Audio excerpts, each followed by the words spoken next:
नमस्कार मंडळी. तर आज आपण काय बनवणार आहोत आणि काय बनवलं आहे जेवणामध्ये तर ते बघणार आहोत. तर आपण इकडे हिरव्या मिरचीचा ठेचा बनवलेला आहे. हिरवी मिरची छान अशी तळून घेतलेली आहे. त्यानंतर त्यामध्ये लसूण टाकलेला आहे आणि ती मिक्सरमध्ये बारीक करून घेतलेली आहे. तर इकडे शेंगदाण्याचा कूट करून घेतलेला आहे. तर इकडे वालपापडी घेतलेली आहे. आपण वालपापडीची भाजी बनवणार आहोत. तर इकडे भात शिजून घेतलेला आहे. इकडे कढई तेल गरम करायला ठेवलेली आहे. त्यानंतर इकडे डाळ शिजून झालेली आहे आपली. त्यानंतर इकडे बाजरीच्या भाकरी बनवलेल्या आहेत. तर आता आपण बनवणार आहोत वालपापडीची भाजी. तर आपण आता त्यामध्ये टाकणार आहोत जिरे,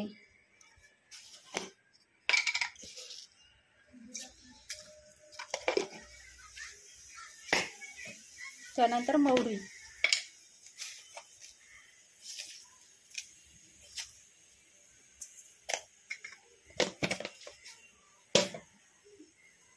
त्यामध्ये थोडी हळद टाकणार आहोत.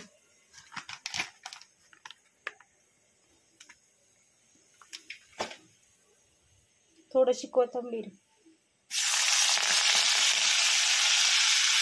तर आता आपण त्यामध्ये वालपापडीची भाजी टाकणार आहोत. तर ही छान अशी पाण्यामध्ये धुवून घेतलेली आहे.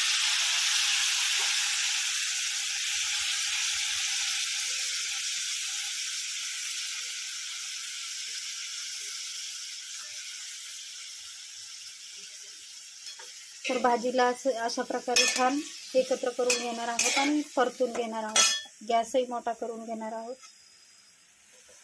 छान असं परतून घेणार आहोत.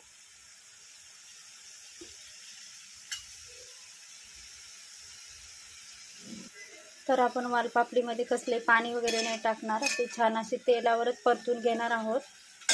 आणि त्यामध्ये आपण ठेचा बनवून घेतलेला आहे हिरव्या मिरचीचा, लसूण आणि मिठाचा. तर त्या थोडासा आपण चवीनुसार त्यामध्ये टाकून घेणार आहोत. तर भाजी आपण सुकीच बनवणार आहोत.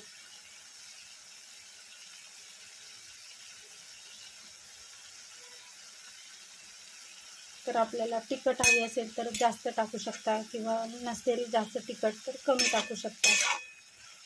तर त्याला पाणी सुटलेलं आहे असं अशा प्रकारे. तर आपण आता हे सर्व मिक्स करून घेणार आहोत आणि तेलावरच त्याला छान असं शिजू देणार आहोत. त्यामध्ये आपण शेंगदाण्याचा कूटही टाकून घेणार आहोत.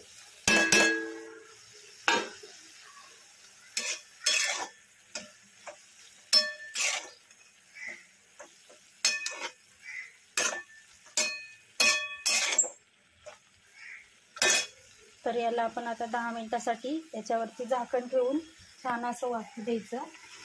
मग याची भाजी छान अशी सुकी तयार होणार.